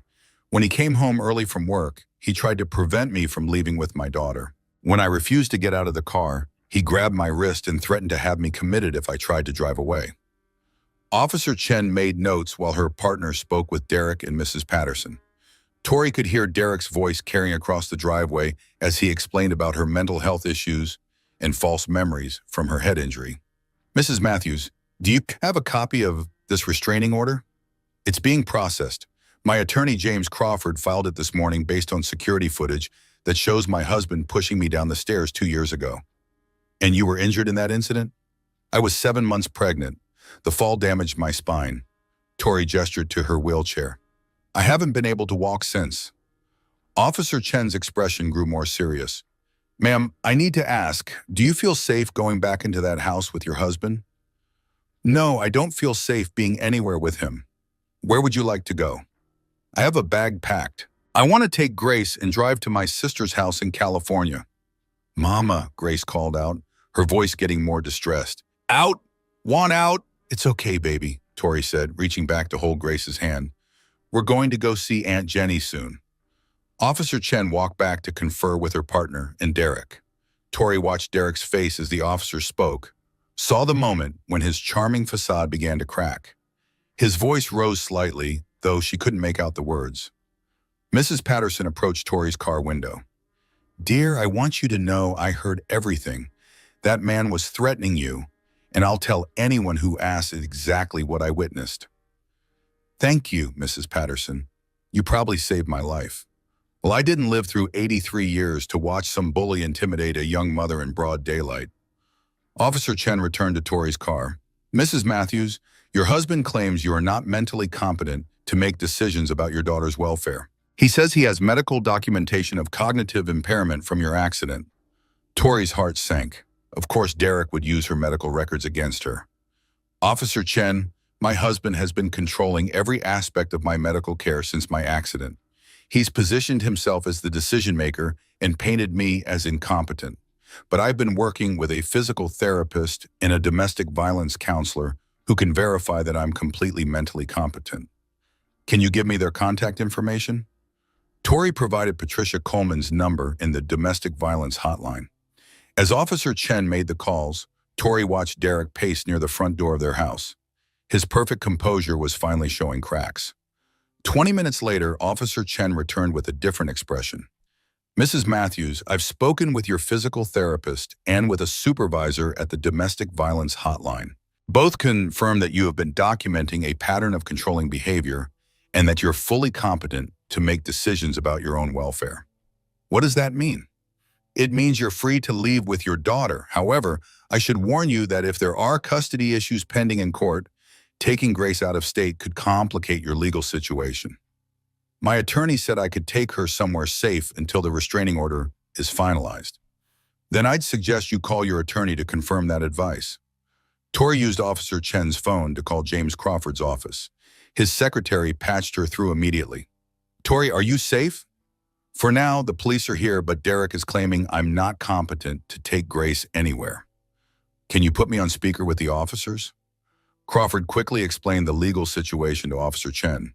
The restraining order was being processed based on video evidence of domestic violence. Tori had every right to remove herself and Grace from a dangerous situation. Derek's claims about her mental state were part of a documented pattern of abuse. However, Crawford added, I need to warn you about something, Tori. Derek's lawyer called my office an hour ago. They're filing for emergency custody based on claims that you're having a psychotic break. Can they do that? They can file anything they want. Whether they'll succeed is another matter. But it means you need to be very careful about your actions over the next few days. Don't give them any ammunition to use against you. After Officer Chen hung up, she turned to Tori with a serious expression. Mrs. Matthews, I can't prevent you from leaving, but I want to make sure you understand the implications. If you take Grace out of state and your husband files for emergency custody, it could look like parental kidnapping. So I should stay here and let him continue to control and threaten me? No, but maybe consider staying local until your attorney can get the restraining order finalized. Tori thought about her options. Jennifer's house in California felt safer, But Officer Chen was right about the legal complications. On the other hand, staying in the same city as Derek meant he could continue to manipulate the situation. "Is there somewhere local where you'd feel safe?" Officer Chen asked. Tori thought about Patricia Coleman, who had been the first person to believe her story. Pat had mentioned that her husband was a retired police detective. Maybe they would help. "My physical therapist. I think she might let us stay with her for a few days." Officer Chen nodded approvingly. "Local is better for the legal situation, and if she's already involved in documenting the abuse, she'd be a good witness." While Officer Chen made another call to verify Pat's willingness to help, Tori watched Derek through her rearview mirror. He was talking intensely with the other officer, his hands moving in animated gestures. She could see him trying to rebuild his credibility, to reestablish himself as the reliable party in this situation. But something had changed. The officers weren't looking at Derek with the same automatic deference that most people showed him. Mrs. Patterson's testimony, combined with the domestic violence hotline's confirmation of Tori's story, had shifted the narrative. Officer Chen returned with good news. Patricia Coleman and her husband were willing to provide temporary shelter. They lived only 15 minutes away, and Pat's husband had already spoken with Officer Chen about the security precautions they could take. "Mrs. Matthews, I'm going to escort you to your friend's house. Officer Rodriguez will stay here to ensure your husband doesn't follow you." As Tori prepared to drive away, Derek approached her car one final time.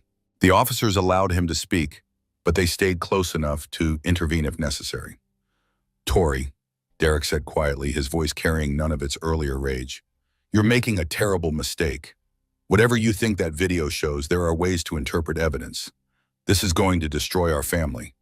Our family was destroyed 2 years ago when you pushed me down those stairs. I was trying to steady you. You pulled away and lost your balance. Derek, I'm done listening to your lies. The video shows the truth, and everyone's going to see it." Derek's face went through several expressions before settling on something that looked almost like grief. "I love you, Tori. I love Grace. Everything I've done has been to protect our family." "No, everything you've done has been to protect yourself." As Tori drove away with Officer Chen following behind her, she glanced in her rearview mirror and saw Derek standing alone in their driveway. For the first time since she had known him, he looked small and defeated. But Tori knew better than to feel sorry for him. Derek Matthews was many things: charming, intelligent, manipulative. But he wasn't defeated. He was already planning his next move. The difference was that now Tori was planning too, and she wasn't planning alone anymore. The courthouse was packed for the custody hearing. Tori sat at the plaintiff's table beside James Crawford, her hands folded in her lap to hide their trembling. Grace was in the gallery with Patricia Coleman, playing quietly with coloring books, while Pat kept a protective eye on the courtroom. Derek entered with his legal team, 3 attorneys in expensive suits who moved with the confidence of men who rarely lost. Derek himself looked like he always did for important occasions, perfectly groomed, appropriately somber, every inch the responsible father fighting for his child. But Tori noticed things others might miss. The way Derek's jaw was clenched too tightly, the way his eyes darted around the courtroom instead of focusing straight ahead, the way he flinched when Grace called out "Mama" from the gallery. 2 weeks of staying with Pat and her husband Frank had given Tori time to process everything that had happened.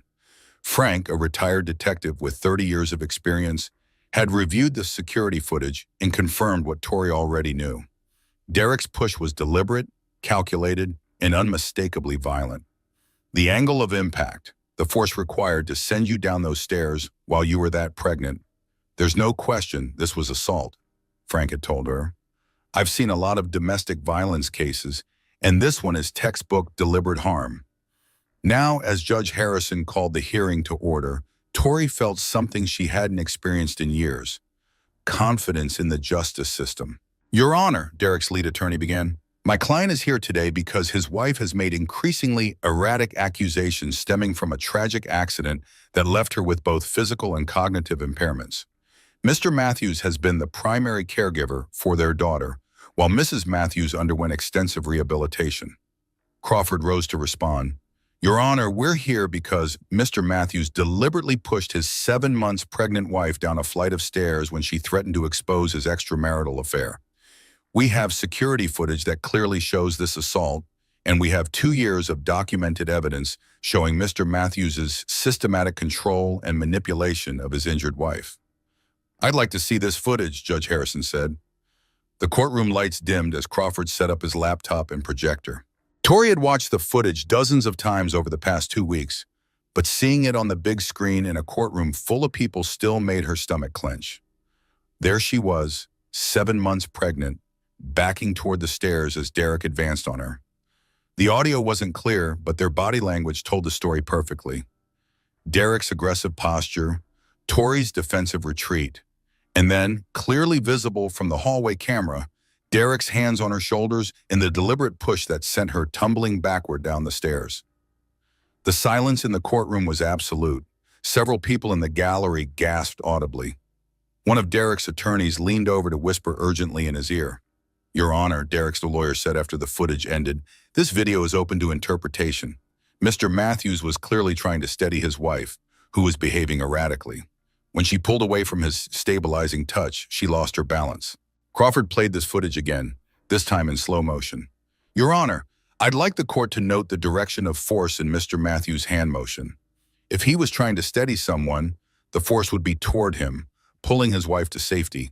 Instead, we see a clear pushing motion away from Mr. Matthews, directly toward the staircase."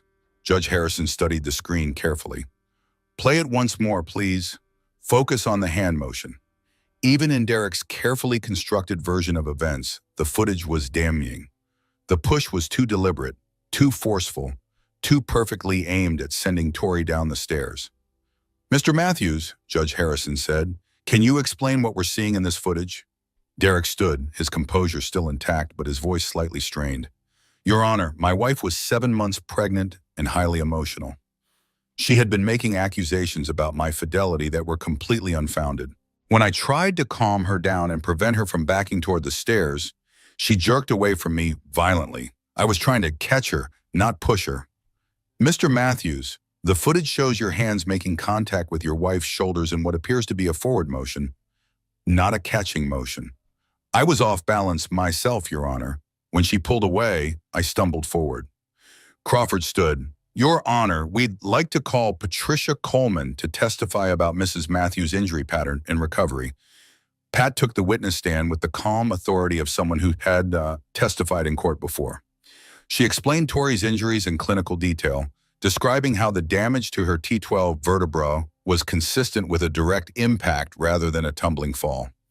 "In your professional opinion," Crawford asked, "are Mrs. Matthews' injuries consistent with Mr. Matthews' description of the incident?"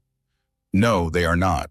The spinal damage shows evidence of a single forceful impact. If Mrs. Matthews had simply lost her balance and fallen backward, we would expect to see a different pattern of injury. Multiple impact points as she tumbled, possible head trauma from hitting the steps, defensive injuries to her arms and hands. Instead, we see damage consistent with someone being forcefully projected down the stairs." Derek's attorney cross-examined Pat aggressively, trying to establish that injury patterns could be misleading, that medical conclusions weren't always accurate. But Pat had 25 years of experience and had seen dozens of similar cases. Her testimony was unshakable. Next, Crawford called Dr. Sarah Mitchell to testify about the notes she had made during Tori's emergency treatment. "Dr. Mitchell, did you have any concerns about Mrs. Matthews' injuries when she was brought to the hospital?"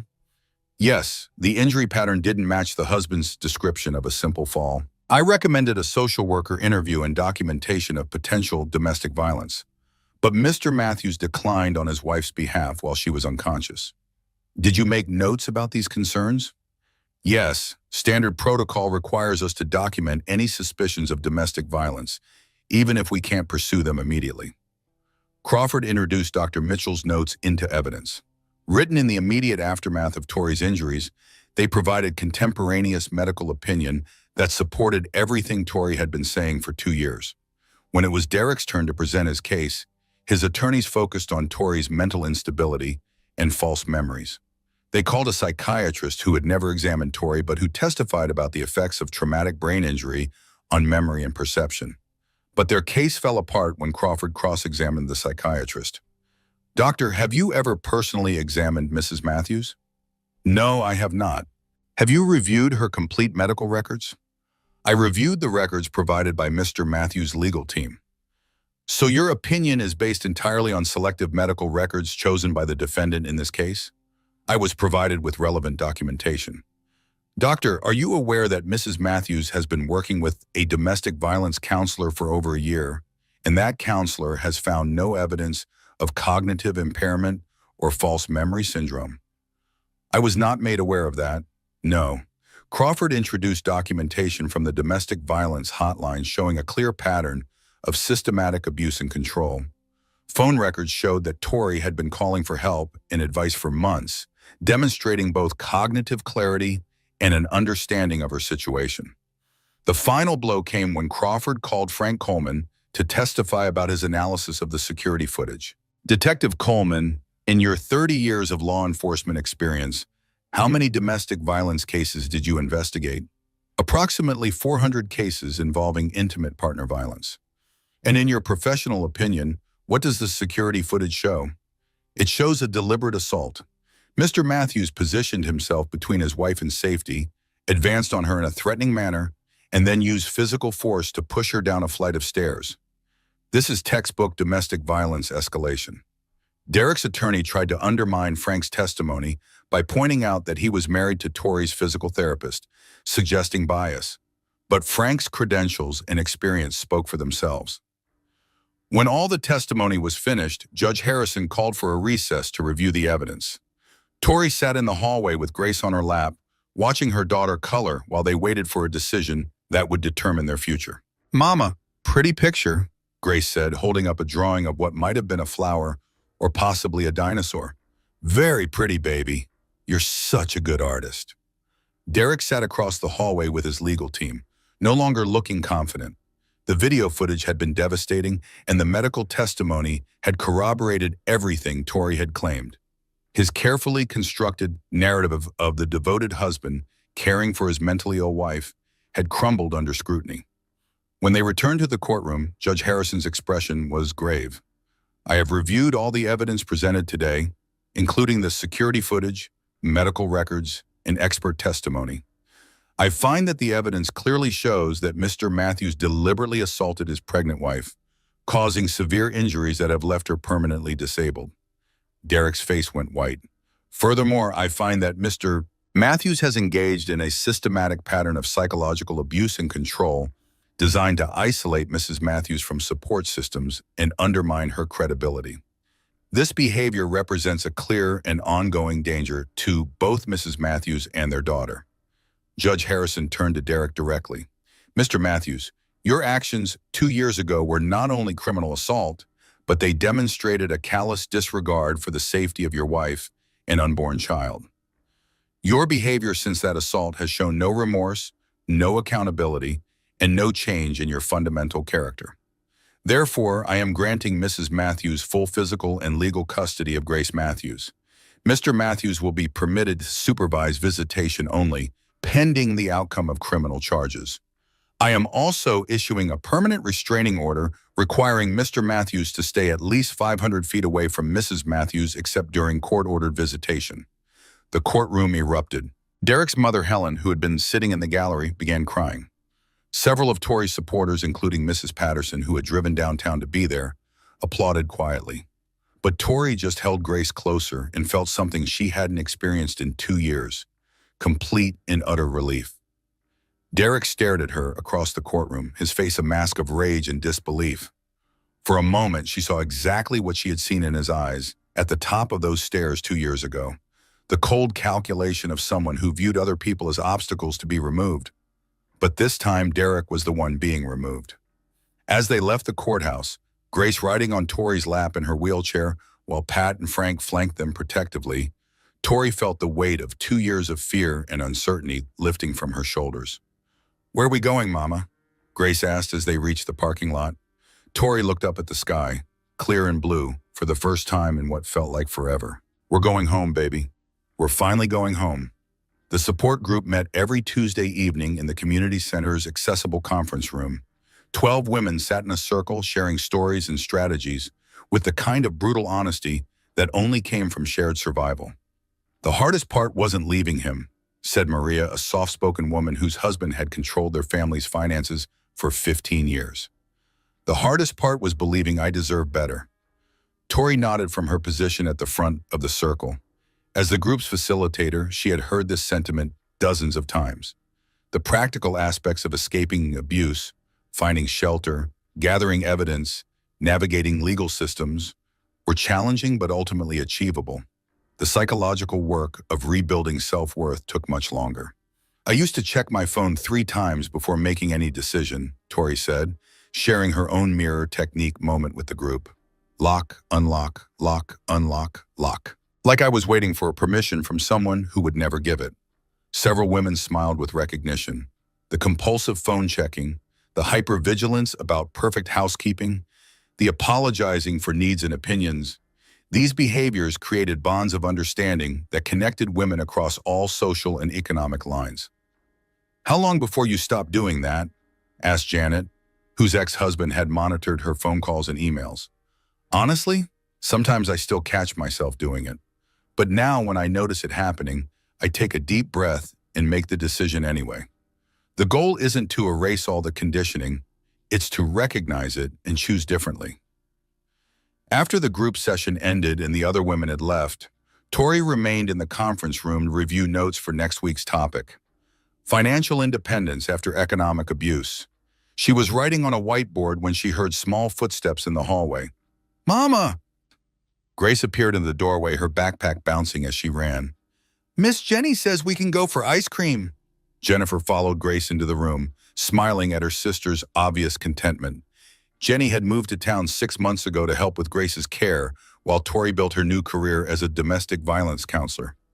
"How was preschool today?" Tori asked, lifting Grace onto her lap. "We learned about butterflies. They start as caterpillars, and then they get all wrapped up, and then they break out, and they can fly." "That's called metamorphosis," Tori said, "when something changes completely into something new and better." "Like us?" Grace asked with the startling insight that 4-year-olds sometimes possessed. "Yes, sweetheart, exactly like us." Grace had no memory of the early months when Derek had controlled their lives. To her, the wheelchair was simply how Mama moved around, and their small, accessible apartment was the only home she had ever really known. She had seen Derek twice during court-ordered supervised visits, but showed no particular attachment to him. Children, Tori had learned, were remarkably adaptable when their environment became genuinely safe. "Are you ready to go?" Jennifer asked. "I promised Grace we'd stop by the playground after ice cream." "Almost. Let me just grab my notes."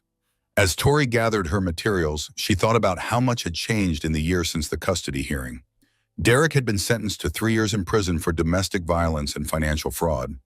His legal appeals had been unsuccessful, and he was currently serving his time at a minimum security facility 2 hours away. The financial settlement from their divorce had been substantial. Derek's attempts to hide assets had backfired when forensic accountants discovered accounts he had forgotten about. Combined with the settlement from his criminal conviction, Tori had enough money to support herself and Grace while building her new career. But the most significant change wasn't financial or legal, it was psychological. Tori had discovered that surviving Derek's abuse had given her insights and strengths she never knew she possessed. Her work with other survivors felt like the most meaningful thing she had ever done. "Mama, your phone is buzzing," Grace said, pointing to Tori's purse. Tori retrieved her phone and saw a text from an unknown number. For a moment, her old anxiety spiked. Derek was in prison, but he still found ways to send threatening messages through other people occasionally. But this message was different. "Hi, Mrs. Matthews. This is Sarah from Tuesday Group. I wanted to thank you for what you said about financial independence. I opened my own bank account today for the first time in 12 years. It felt terrifying and amazing at the same time." Tori smiled as she typed back, "That's huge, Sarah. The first step is always the hardest. You should be proud of yourself." These messages came regularly now.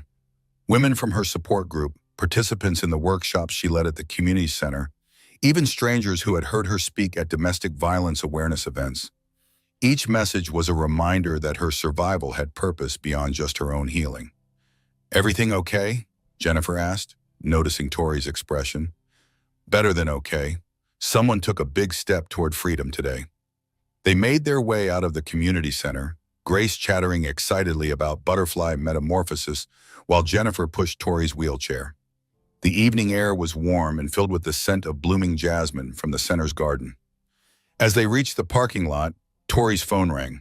She recognized Patricia Coleman's number and answered immediately. "Hi, Pat. What's up?"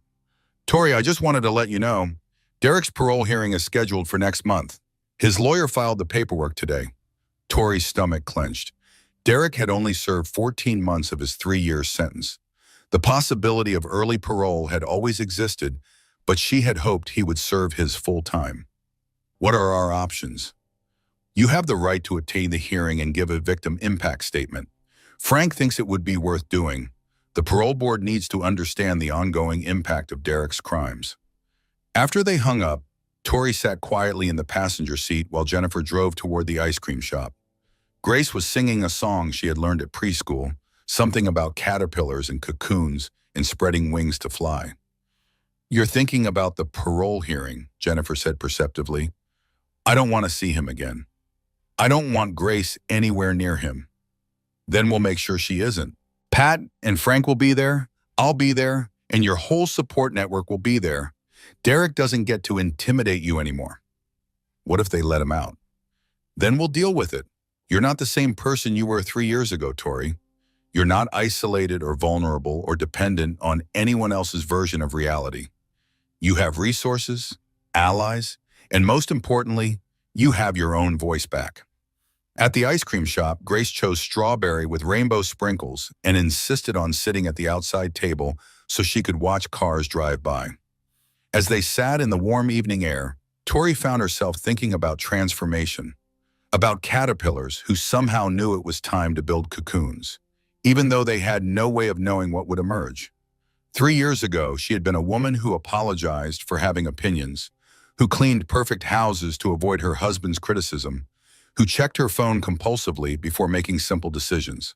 That woman felt like someone she had known in another lifetime. The woman she was now ran support groups and testified at legislative hearings about domestic violence legislation. She owned her own home and made her own decisions about everything from Grace's preschool to their weekend plans. She had built a career around helping other women find their voices and reclaim their lives. "Mama, look!" Grace pointed excitedly at a butterfly that had landed on their table. "It's orange and black and so pretty." "It's a monarch," Tori said. "They travel thousands of miles every year, much further than anyone thinks they could go." "Like us?" Tori smiled and kissed the top of Grace's head. "Exactly like us, baby." As they finished their ice cream and prepared to head to the playground, Tori realized she wasn't afraid of Derek's parole hearing anymore. She was prepared for it. Whatever happened, she would face it with the same strength that had carried her through the last 3 years. Derek had tried to break her spirit along with her spine. He had succeeded in damaging her body, but he had failed completely in destroying her soul. And every day that she helped another woman find her way out of the darkness, Derek's actions lost a little more of their power over her. The sun was setting as they reached the playground, painting the sky in shades of pink and gold. Grace ran immediately to the swings, calling for Tori to push her higher, higher. As Tori positioned her wheelchair behind the swing set and began pushing Grace toward the darkening sky, she thought about all the women in her support group who were still fighting their way toward freedom. About Sarah, opening her first independent bank account. About Maria, learning to make decisions without asking permission. About Janet, slowly rebuilding her credit after years of financial abuse. Each of them was into their own cocoon, doing the invisible work of transformation that would eventually allow them to emerge with wings. "Mama, I'm flying," and Grace called out, her legs pumping as she soared higher. "Yes, you are," Tori replied, watching her daughter reach toward the stars. "We both are." In the distance, she could hear the sound of evening traffic, families heading home after long days, children playing in other parks across the city. Normal sounds of normal lives, the kind of life she had once thought was lost to her forever. Derek had pushed her down those stairs intending to destroy her. Instead, he had forced her to discover strength she never knew she possessed. The woman who had emerged from that wreckage was someone Derek could never have controlled or manipulated. She was someone Derek could never have even imagined. And as the stars began to appear in the darkening sky above them, Tori understood with perfect clarity that her survival hadn't been accidental. It had been earned through every small act of courage, every moment of truth-telling, every decision to move forward instead of remaining trapped in Derek's version of her story. The woman at the bottom of those stairs had been a victim. The woman pushing her daughter on the swings was a survivor. And the difference between those two women was everything. Grace's laughter echoed across the playground as she flew higher and higher, her small hands gripping the swing chains with absolute confidence that someone was there to catch her if she fell. Someone was. Someone always would be. Because Tori had finally learned the most important lesson of all. The person responsible for catching her was herself, and she was more than strong enough for the job. If Victoria's story moved you, if it made you think about the women in your own life who might be fighting battles no one can see, then this story needs to reach more people. Hit that like button if you believe survivors deserve to be heard. Share this story because someone in your network might need to know they're not alone, they're not crazy, and their truth matters. Drop a comment and tell us what moment in Victoria's journey hit you the hardest. Was it her first call to the domestic violence hotline? The moment she saw that security footage? Or when she finally got her daughter back? And if stories like this, stories about real women finding real strength in impossible situations, are what you want to hear more of, then subscribe and ring that notification bell. Because every week we're sharing stories of women who refused to stay silent, who fought back against the odds, and who transformed their pain into power. Your support doesn't just help this channel grow. It helps these stories reach the women who need to hear them most. The ones sitting in their cars outside physical therapy, unable to go home yet. The ones checking their phones 3 times before making any decision. The ones being told their memories are wrong when they know exactly what happened. So like, share, and subscribe. Because every woman deserves to know that her truth matters, her voice has power, and her story, no matter how broken it feels right now, isn't over yet. Thank you for listening. Thank you for believing. And thank you for helping us make sure no woman has to suffer in silence. We'll see you next week with another story of survival, strength, and the kind of justice that makes you believe good things can still happen to good people. Until then, remember, you're stronger than you know, braver than you feel, and more loved than you realize.